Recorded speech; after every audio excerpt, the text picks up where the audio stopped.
Question है ना, half the perimeter of a rectangular garden, ये कभी कभी बच्चे कंफ्यूज हो जाते हैं कि क्वेश्चन चैप्टर 3 से आया है या 4 से आया। 4 में भी ऐसा क्वेश्चन था पेरीमीटर और एरिया वाला, याद करो लास्ट एक्सरसाइज में। तो यहाँ पे एक ट्रिक दे रही हूँ, उसको हमेशा से याद रखना। कह रहे हैं half the perimeter of rectangular garden whose length is 4 meter more than its width is 36 meter. Find the dimensions of the garden. जरा ध्यान से देखना, इसने बोला find the dimensions of the garden. ज्यादातर ऐसे क्वेश्चंस में, और इसमें कोई प्रोडक्ट वाली बात लिखी है कहीं? तो ये मीन्स चैप्टर 3 से। जब भी किसी वर्ड प्रॉब्लम में प्रोडक्ट लिखा हो, 99% क्वेश्चन चैप्टर 4 से, जिसमें मल्टीप्लाई हो रही है चीजें, नहीं तो वो 3 से। और एक और चीज, यहाँ पे हमें दोनों चीजें फाइंड करनी, लेंथ भी और ब्रेथ भी। तो लेंथ भी अलग अलग करेंगे, तो ये भी एक इंसिडेंट देगा ना, वो आ जाएगा लास्ट में। ध्यान से देखिए सभी, मैं चीजें यहाँ लिख रही हूँ, एक बार पॉज कर दो, क्वेश्चन को खुद लिखना पड़ेगा। देव दिख रहा है वहां से, देखो ध्यान से सुनो क्लास, क्या कह रहा है? Half the perimeter of rectangular garden, एक रेक्टेंगुलर गार्डन है, पहले सुन लो उसके बाद बोलना। रेक्टेंगुलर गार्डन है, हाफ द पेरीमीटर, उसका जो पेरीमीटर है, सबसे पहले बोला है हाफ द पेरीमीटर, तो हमने पेरीमीटर को ऐसे हाफ कर दिया। क्वेश्चन जो कह रहे हैं हम सुन के करते जा रहे हैं। सुनो ध्यान से, तुम कैसे करोगे पेपर में? तुम तभी अच्छे से कर पाओगे जब मेरे को देखोगे मैं कैसे कर रही हूँ। तो I'm telling you, my mind, मेरा माइंड कैसे रिस्पॉन्ड कर रहा है इस क्वेश्चन को। वर्ड प्रॉब्लम तब आप अच्छे से समझ पाओगे जब ये समझो कि टीचर का माइंड कैसे रिस्पॉन्ड कर रहा है। तुम उसमें मेरे माइंड के थ्रू ढंग से क्लियरली सीख पाओगे। मैंने क्वेश्चन पढ़ा, मैंने कहा half the perimeter of rectangular garden, तो मैंने पेरीमीटर को हाफ कर दिया, इतना करो। Half the perimeter of rectangular garden whose length is 4 meter more than its width। आगे कह रहे हैं लेंथ जो है ना वो विड्थ से कितनी ज्यादा है, यानी कि विड्थ में मुझे ऐड करना पड़ेगा 4, तब जाके मुझे मिलेगी। इतना समझ में आया? इज 36। अब कुछ बच्चे ना गलती करेंगे यहाँ पे, उनको लगेगा विड्थ इज 36 है। नहीं, जब भी यहाँ पे लिखा जाए ध्यान से सुनना, half the perimeter of the rectangular garden, whose word आ जाए, हुज कह रहा है क्वेश्चन, पेरीमीटर रेक्टेंगुलर गार्डन का हाफ करेंगे जिसकी लेंथ ब्रेथ से 4 मीटर ज्यादा है, वो 36 है, यानी कि पेरीमीटर का हाफ 36 है। यहां समझ में आया? कहां फंसते हैं आप? क्या लिखते थे? पर जब वर्ड ऐसा दे दिया जाए हुज, एक लड़का वहां खड़ा है जिसकी कमीज काली है, तो जिसकी वर्ड मैंने यूज किया तो वो उस लड़के के लिए यूज किया। A boy is standing there talking to a girl. A boy is standing there talking to a girl having black shirt. तो गर्ल की ब्लैक शर्ट नहीं है, मैं बॉय के लिए बता रही हूँ। इनडायरेक्ट क्वेश्चन आ गया ये। Half the perimeter of rectangular garden, एक रेक्टेंगुलर गार्डन के पेरीमीटर को आधा करो जिसकी लेंथ 4 मीटर मोर देन है विड्थ से, जो कि हाफ हमने किया, वो कितना आ रहा है? समझ आया? क्वेश्चन क्लियर हुआ सबको? अब बोला डायमेंशंस निकालो। जब अब मैं इसको तो तरीके से करना बताती हूँ। क्वेश्चन सबको क्लियर है? ध्यान से देखो, हमें निकालना क्या है? डायमेंशंस। डायमेंशंस का मतलब है हमें लेंथ निकालना है और ब्रेड्थ निकालना है। तो लेंथ कितना है बच्चों? x लेट करो और ब्रेथ को लेट करो y। दोनों लेट हो गए, दोनों लेट हो गए। अब क्वेश्चन के अकॉर्डिंग काम करेंगे। क्वेश्चन के अकॉर्डिंग काम क्या करना है? क्वेश्चन क्या कह रहा है? Half the perimeter. Half the perimeter Krishna कितना है? 36। तो और गार्डन कैसे? स्क्वायर, रेक्टेंगल, ट्राइंगल कैसा है? रेक्टेंगल। रेक्टेंगल के पेरीमीटर का फॉर्मूला बताओ प्रीत। बच्चे पेरीमीटर हैंड रेज करो, किसको रेक्टेंगल के पेरीमीटर का फॉर्मूला पता है? वेरी गुड वरुण, रमेश को पता है? Good. 2 into L plus B equal to 36 हो गया। पर ये तो खाली पेरीमीटर है, पर पेरीमीटर को क्या करना है बच्चों? पेरीमीटर का हाफ किया और क्वेश्चन के अकॉर्डिंग क्या कह रहा है, हाफ का पेरीमीटर कितना है 36। ठीक है, तो 2 से 2 कट गया।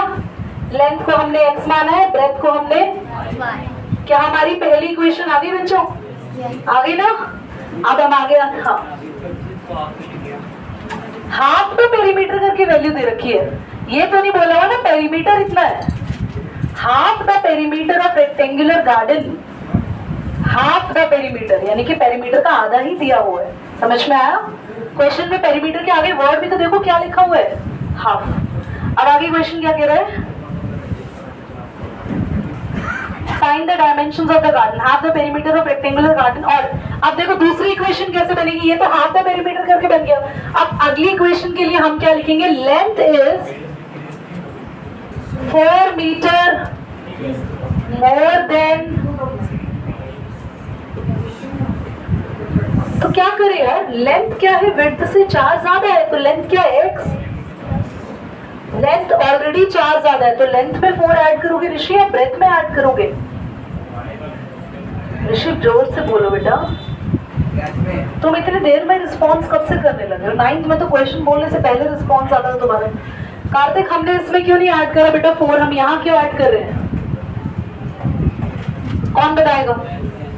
कौन बताएगा? बोलो अरमान बताओ, यहाँ क्यों 4 ऐड नहीं करा? क्योंकि लेंथ पहले से 4 एब्सोल्युटली राइट, क्योंकि लेंथ पहले से ही 4 ज्यादा है। तो हम क्या कह रहे हैं? Length is 4 more than width. जब भी कोई क्वेश्चन में कह रहा हूँ ये ऑलरेडी ट्वाइस है, ये ऑलरेडी थ्राइस है, ये ऑलरेडी 4 टाइम है, ये 4 मोर है, तो उसके साथ ट्वाइस, उसके साथ थ्राइस, उसके साथ 4 मोर नहीं करते, उसके सामने वाले को करते हैं। समझ में आया? जैसे मैं बोलूँ आपकी एज इससे 4 साल बड़ी है, तो जब दोनों की एज बराबर करनी है तो आप ऑलरेडी बड़े हो, आप में 4 ऐड करोगे इसमें। समझ में आया? तो इक्वेशन देखो y इधर आएगा, बन गई दोनों इक्वेशन। सॉल्व करने का तरीका मैं बताऊंगी, नोट करेंगे जल्दी से। हम सॉल्यूशंस निकालेंगे, solutions of equation 1, x plus y equal to कितना बच्चों? 36। तो आप अपने आप y की अलग अलग वैल्यू, जीरो मत करो ना, बहुत लंबी वैल्यू आ जाएगी। y और पुटिंग जीरो है, बहुत बड़ी वैल्यू मिलेगी तुम्हें प्रॉब्लम आएगी, तो पुट कर लो आप। अब सबसे पहले देखो एक वेरिएबल को तो यहाँ छोड़ना पड़ेगा ना,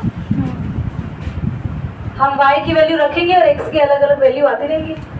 अब कौन कह रहा है 30 रखने के लिए? यार 30 भी तो बड़ी वैल्यू है, 30 भी तो फिर ग्राफ में होना चाहिए।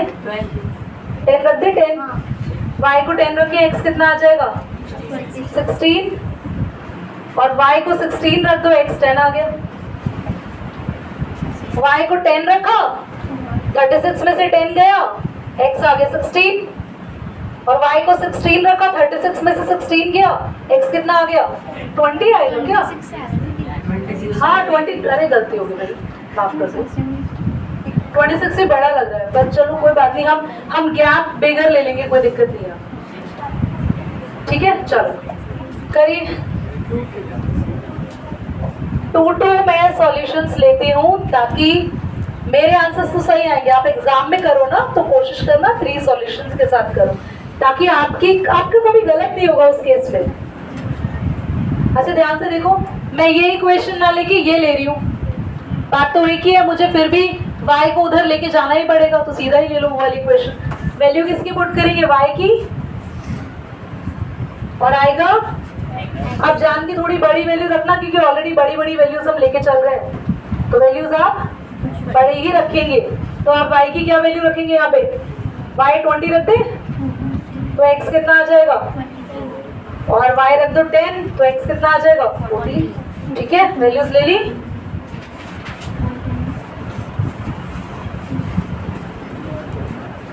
अब आप है ना 2-2 का गैप कर लेना ग्राफ में, ठीक है।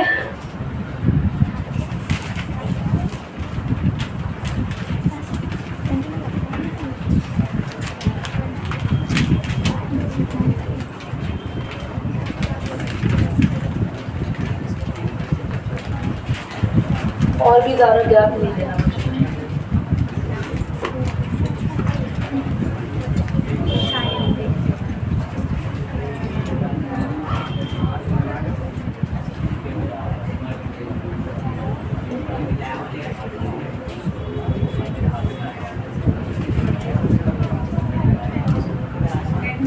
पॉज कर दिया बेटा।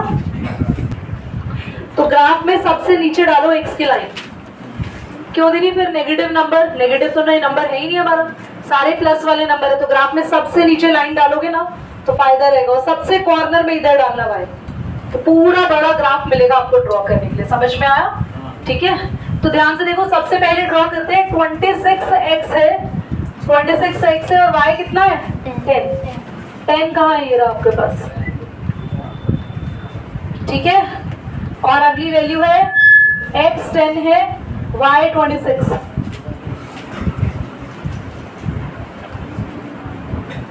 तो ये लाइन हमारे पास इस तरीके से, ठीक है। ओके, लाइन जब भी आप ड्रॉ करो इक्वेशन जरूर लिख देना। x plus y equal to, अगला है y20 x 24, y20 x 24, ये रहा point is something like there. अरे लाइन पे ही आ रहा है मेरा तो ये point. y is 20, x is 24, या ऐसा। ओके, और y10 x 14, so it should be like this। और इक्वेशन बनेगी, यहाँ पे हम लिखेंगे x is equal to y plus 4।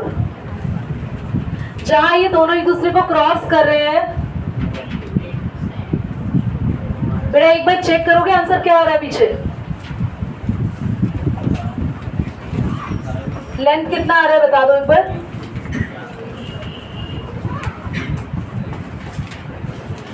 कड़ा नहीं, लेंथ कितनी आ रही है? अरे 20 पक्का?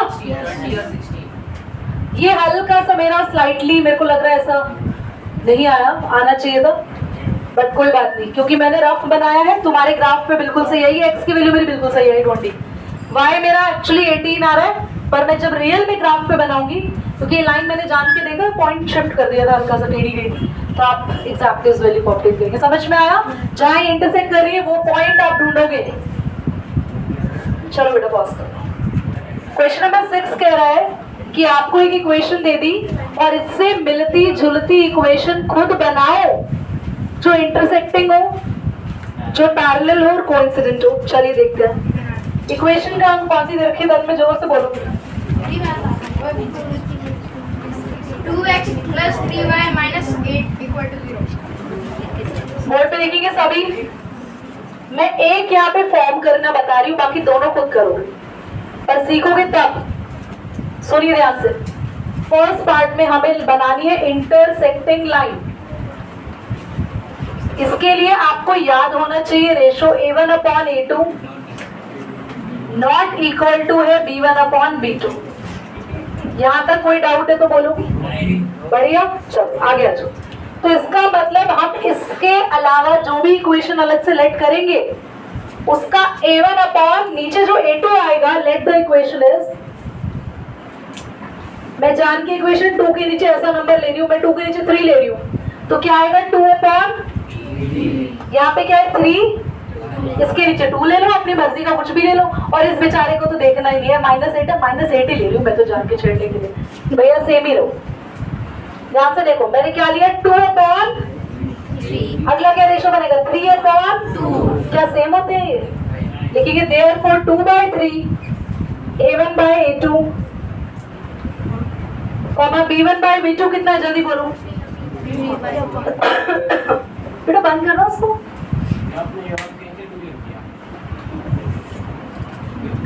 अरे यार तुम 2/3 नॉट इक्वल टू b1/b2 या 3 ये बराबर नहीं है, तो hence it is an intersecting line. समझ में आया? कोइंसिडेंट में तीनों सेम होते हैं ना, तो घबराना नहीं। इसके नीचे जो x का कोएफिशिएंट है सेम ले लो, या तो उनका डबल ले लो, 2 का डबल ले लो 4, 3 का डबल ले लो या सेम ले लो, 2 ले लो, यहाँ पे 2 ले लो, यहाँ पे 3 है, यहाँ पे 3 ले लो, डिवाइड करके उनको कैंसिल करके कितना है बनाओ उनको, कोई बात नहीं। ध्यान से देखो, कोइंसिडेंट लाइन थी ना, हमें लाइन दे रखी 2x plus 3y minus 8 equal to 0 ना। पाप लगेगा बेटा मुझे। सेकंड बाद में कर लेंगे, कोइंसिडेंट सीख लो पहले। तो कोइंसिडेंट क्या होता है हमारे पास, A1/A2 B1/B2 C1/C2 बराबर आने चाहिए, या तो सेम ही इक्वेशन ले लो। अगर आपको सेम इक्वेशन लेना सेम ले लो, नहीं तो क्लास ध्यान से सुनेंगे। अगर कोई दूसरी इक्वेशन बनाएंगे तो कोशिश करो, अगर 2 का डबल ले रहे हो, अनदर इक्वेशन इज 2 का डबल ले रहे हो 4x, तो 3 का भी डबल लेना होगा ना, और 8 का भी। समझ आ गया? नाउ रेशियोज आर 2/4 इक्वल आ गया, 3/6 इक्वल आ गया। ठीक है, सब में रेशियो कितने आए, 1/2। जल्दी नोट करो, पेपर में नहीं आएगा क्रॉस। पता नहीं कौन ऐसा कह देता है साइंस में पढ़ना पड़ता है। साइंस में कोई बहुत ज्यादा नहीं पढ़ना पड़ता, पढ़ना तीनों में पड़ेगा, आर्ट्स में भी कॉमर्स में भी। तीनों के तीनों स्ट्रीम टफ है यार। ऐसी बात है, कोई भी अगर कहे कि साइंस में ज्यादा पढ़ना पड़ता है, नहीं, आर्ट्स भी उतना ही टफ है जितना साइंस है, कॉमर्स भी उतना, सब सब्जेक्ट्स में पढ़ना पड़ता है। But science need your practical mind more, जिसमें सोचना और समझना ज्यादा है, और आर्ट्स नीड द माइंड जिसमें आपको याद रखना है, मेमोरी ज्यादा डेवलप करनी है, डेट्स आपको याद रखनी है, ईयर आपको याद होनी है, किस सन में, किस दिन, किस समय कौन सा राजा कौन सा हमला करने आया था, वो सब कुछ याद रखना है। So if you have a good memory mind, go for the arts. If you have a good sharp practical mind, आप समझते हो चीजों को, go for the science. Now if you have a very calculative mind, that means you love the calculations and all, that means you should a commerce background student. So whatever your mind is, then you have to select the stream. तब तो तीनों ही है। It's a commendable job जो arts लेके drop करते हैं, उनके लिए भी उतना ही मेहनत है। ये कभी ना बोले कि वोट ज्यादा पढ़ना होता है और उसमें कम पढ़ना होता है। नो, तीनों बराबर है बेटा, तीनों बराबर है। मैं कभी नहीं बोलती कि मैं साइंस पढ़ाती हूँ तो साइंस बहुत टफ है, नहीं, तीनों बराबर है। हर किसी के लिए माइंड अलग अलग चाहिए आपको। आप अपने माइंड को एनालाइज करो, ढूंढो आप कैसे माइंड के स्टूडेंट हो, अपने आप को ढूंढो। और बहुत बार बच्चे सक्सेस होते होते इसीलिए रह जाते हैं कि उनका माइंड कुछ और होता है, और वो भीड़ को देख के, लोगों को देख के गलत डिसीजंस ले लेते हैं, वहां फंसते हैं। बस ये ध्यान रखिएगा कि यहाँ भीड़ ज्यादा है तो मैं इसी स्ट्रीम को ले लूं। नो, अपने आप को एनालाइज करो, आप क्या हो, आपका माइंड कैसा है, then take a subject. Class हमें चाहिए पैरेलल लाइंस, ध्यान से देखो। मुझे ना उस ग्रुप से बहुत आवाजें आ रही, मैं बहुत डिस्टर्ब होके बना रही हूँ आज, टू बी वेरी क्लियर। यहाँ पूरा शांत है, ये पूरा है, but that group from Daksh to last Varun line बहुत ज्यादा शोर मुझे फील हो रहा है। मेरी लास्ट बार आवाजें जाएंगी, और ये झुक कर बैठ के जो पढ़ रहे हैं वो बाहर ही चले जाए, इससे अच्छा। Thank you. A1/A2 equal to B1/B2, ये था ना। तो क्लास फर्स्ट पेयर इक्वल रखने हैं तो वही उठा लो, first pair. Let equation is 2x पे डबल ले लो 4x, 3x का डबल ले लो, 8 का डबल मत लेना, ट्रिपल मत लेना, कुछ और ले लो, चाहे 80 ले लो, या मैं 25 ले लेती हूँ, कुछ भी, कोई भी नंबर, डबल मत लेना बस। तो इस बार क्या होगा, 2/4 3/6 के बराबर है, और नॉट इक्वल होगा -8/-। तो ये इक्वेशंस कैसे हुई, पैरेलल। नोट करो जल्दी से लास्ट क्वेश्चन। आपके पास इक्वेशन तो 2 ही है, और क्वेश्चन कह रहा ट्राइंगल बनेगा, ट्राइंगल में 3 लाइनें होती है। तो यहाँ पे जब भी ऐसा सिचुएशन आए तो ध्यान से सुन लेना कि जो ट्राइंगल बनने वाला हो, या तो उसका बेस x एक्सिस बनेगी या y एक्सिस बनेगी, मतलब उसकी थर्ड लाइन या तो x एक्सिस बनेगी, ये मेरे को पता है कौन सी एक्सिस बनेगी, मतलब समझाने के लिए बता रही हूँ। अगर 2 लाइन आए तो 2 लाइन में टेंशन मत लेना कि 2 लाइन इंटरसेक्ट तो करेंगी, पर जो थर्ड लाइन आएगी नीचे, फिर I am joining my thumb, वो बेस या तो x एक्सिस होगी या ध्यान से देखते हैं इसको। इक्वेशन नंबर 1 हमें क्या दी है, बोलो बोलो। x minus y plus 1. +1। सबसे पहले इसकी सॉल्यूशन तैयार कर लेते हैं। बच्चे बोर्ड पे देखेंगे सभी, तो आप एक काम करो, यहाँ पे y माइनस, ये जो -y +1 है इसको इधर भेज दोगे तो y प्लस का हो जाएगा और 1 अलग अलग वैल्यूज हम लोग रखेंगे, दो ही वैल्यू से काम चला लेंगे हम लोग। मैं y की वैल्यू रख रही हूँ 0, तो x कितना आ जाएगा -1, और अगर y को 1 कर दिया तो 1 में से 1 गया, x कितना आ गया 0। आगे इक्वेशन क्या दे रखी है? 3x plus 2y minus 12 equal to 0. सबसे पहले इसको सिंपल फॉर्म में बनाए। 12 माइनस 2y और 3 नीचे चला जाएगा। वैल्यूज पुट करेंगे। मैं यहाँ बॉक्स मैं यही बना रही हूँ, बॉक्स देख तो रही होगा पीछे, यहाँ बना देंगे। बोर्ड पे देखना सभी, एक बार सभी देखो। सबसे पहले ना मैं y को 0 रखना चाहूंगी। 2y तो खत्म हो जाएगा, सिर्फ 12/3 बचेगा। तो 3 12 को किस पे कैंसिल करेगा? 4 पे। तो y 0, 2y खत्म, 3 4 12, x 4 आ गया। समझ आ रहा है? अब जरा ये बता दो कि 12 में से क्या माइनस करें 2 के टेबल में जो आता है, जो 3 से डिवाइड हो। 6। Very good. तो y को 3 रख दे, 2 3 6 आएगा। 12 में से 6 गया, 6 बचेगा, और 6/3 2। जिनको नहीं आ रहा है वो बच्चे ये सीख लो, क्या करा? 2 3 अपॉन में 3 है ना? हाँ। 12 में से 6 गया। आप वैल्यू रख के देख लेना जिनको नहीं आ रहा। तो हमने बना लिया है, तो अब ट्राइंगल बना लेते हैं फटाफट। और ट्राइंगल के वर्टिसेस क्या होते हैं? सत्यम कुमार बताएगा वर्टिसेस क्या होते हैं। 3 कॉर्नर्स ऑफ द ट्राइंगल। चलिए बनाना स्टार्ट करते हैं। क्या बहुत ज्यादा बड़े बड़े नंबर्स हैं? तो बिल्कुल सेंटर से आप ग्राफ बनाओ। 1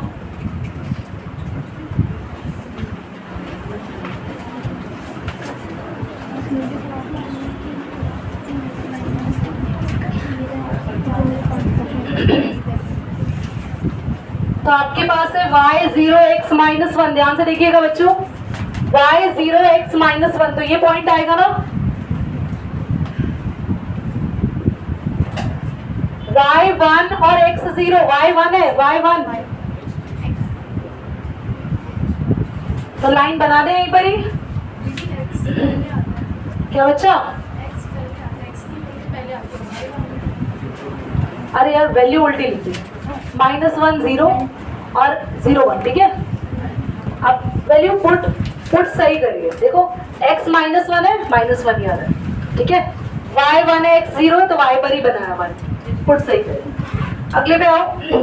y 0 x 4, x पे 4 है, ये रहा। x2 y 3,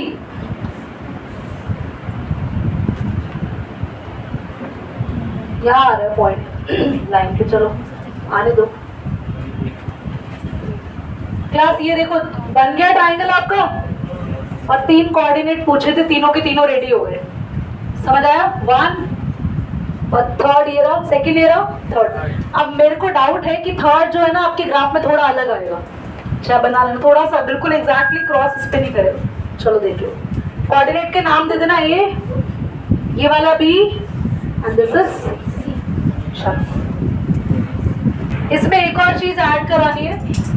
पूछ सकता है कि इस ट्राइंगल का एरिया निकालो, ये मैं भी कराती हूँ। बस ट्राइंगल का एरिया निकालने के लिए देखो क्या करना क्या होगा, घबराना नहीं। हाइट लेंगे, बिल्कुल सेंटर से लाइन डालेंगे। ये लाइन कितनी लंबी है? जितनी लंबी ये होगी बेटा। देख रहे हो बच्चा कितना लंबा लाइन, कितनी लंबी लाइन है? 3 यूनिट्स है ना। तो हाइट क्या है इसकी बोलो। और बेस में घबराना नहीं। देखो इधर माइनस है ना, तो माइनस लेना नहीं। ये 1 यूनिट काउंट होता है, 1 से लेके 0। 1 यूनिट, 2 3 4 5। और अगर ऐसे नहीं आ रहे तो यहाँ कितनी यूनिट है बोलो? 4, और एक इसका बॉक्स में ला दोगे 5। तो बेस कितना हुआ? 5 यूनिट्स। और हाफ इंटू, तो हाफ इंटू 5 इंटू 7.5 यूनिट्स, ठीक है। और यहाँ पे यूनिट स्क्वायर करना, U स्क्वायर। क्यों? ये एरिया है, यूनिट स्क्वायर। ऐसा यूनिट स्क्वायर नहीं लिखते, लिखते स्क्वायर यूनिट्स। स्क्वायर क्या कह रहे हो? एंगल की बिल्कुल मिड से जो लाइन आएगी वो हाइट है। तो ये कितना होगा एग्जैक्टली यहाँ से यहाँ तक का डिस्टेंस y वाले जितना ही तो लोगे। कितना आ रहा है y का पॉइंट? ये 0.3 है। समझ आ गया? हाइट पता चल गई। बेस है यहाँ से यहाँ तक ट्राइंगल का। तो बेटा ये 1 2 3 4 ये वाला बॉक्स नहीं गिनोगे क्या? सारे बॉक्सेस गिनोगे ना। ये 1 यूनिट, ये 2 यूनिट, ये 3 यूनिट, ये 4 यूनिट, ये 5 यूनिट। जितने बॉक्सेस हैं उतने यूनिट गिनते हैं। समझे? आपका ग्राफ तो यहाँ टच कर रहा है ना, तो इस पॉइंट से इस पॉइंट के बीच में कितने बॉक्सेस आ रहे हैं? 5। तो बेस 5 है। ठीक है, चलो राइट।